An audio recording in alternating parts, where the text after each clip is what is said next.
विधानसभा चुनाव को लेकर बीजेपी ने फील्डिंग जमा ली है। आपको बता दें कि अमित शाह ने मध्य प्रदेश में चुनावी फील्डिंग जमाई और इसके तहत छिंदवाड़ा में एक सांसद और केंद्रीय मंत्री को कमान सौंपी गई है। मध्य प्रदेश की 143 सीटों पर यूपी के मंत्रियों की नजर रहेगी। तो प्रदेश की 143 विधानसभा सीटें जिनकी जिम्मेदारी यूपी के कैबिनेट मिनिस्टर्स को मिली है। वोटिंग के 48 घंटे पहले तक यूपी के कैबिनेट मंत्री यहां पर जमे रहेंगे। यूपी कैबिनेट के मंत्री सीधे दिल्ली की रिपोर्ट भेजेंगे।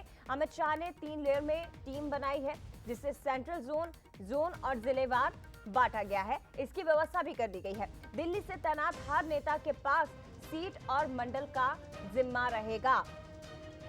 तो कुछ इस तरह से चुनावी जमावट मध्य प्रदेश में की गई है। केंद्रीय गृह मंत्री अमित शाह, कमान उनके हाथ में है, लेकिन यहां पर 143 सीटों पर जिम्मेदारी यूपी के कैबिनेट मंत्रियों को सौंप दी गई है। चलिए जानकारी लेंगे किस तरह की जमावट है। बातचीत के लिए हमारे साथ इस वक्त एग्जीक्यूटिव एडिटर मनोज सैनी जी जुड़ गए हैं। मनोज जी, समझना चाहेंगे आपसे कि किस तरह से चुनावी जमावट केंद्रीय गृह मंत्री ने मध्य प्रदेश में की है और यूपी के कैबिनेट मिनिस्टर्स ही क्यों, जिन्हें 143 सीटों की जिम्मेदारी सौंपी। देखिए, यूपी वो है जहां से भारतीय जनता पार्टी ने एक नया इतिहास रचा है। यूपी वो है जहां से सत्ता की केंद्र की तैयारी यदि यूपी से होती है, जिस कहते हैं कि यदि यूपी में सरकार बन जाए जिस राज्य की, तो फिर केंद्र की तैयारी हो जाती है। और यूपी में भारतीय जनता पार्टी की शुरुआत अमित शाह ने की जब पहली बार लोकसभा चुनाव 2013 का उनको जिम्मा सौंपा गया, जहां से 78 सीटें जीत कर आए। तो उसके बाद उनकी जितनी भी रणनीति रही वो सफल रही। 2 बार विधानसभा में सरकारें बनी और बहुत अच्छे बहुमत के साथ बनी। तो वहां का जो कार्यकर्ता, वहां के जो नेता है, वो फील्ड को समझ रहे हैं कि कैसे हमें उन बूथ पर मजबूत करना है और कैसे चुनाव को जीतना। सबसे बड़ा चैलेंज उत्तर प्रदेश रहा करता था भारतीय जनता पार्टी के लिए।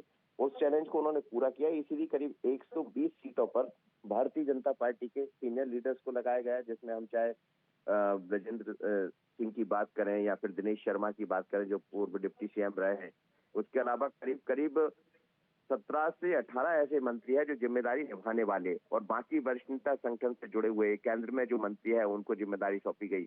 ओवरऑल हम ये कह सकते हैं कि जो 120 विधानसभा है और इसमें चंबल ग्वालियर क्षेत्र मुख्य रूप से उनके हवाले किया गया। चंबल ग्वालियर और बिंद भी लगा हुआ उत्तर प्रदेश से, और चंबल ग्वालियर का क्षेत्र भी लगा हुआ है।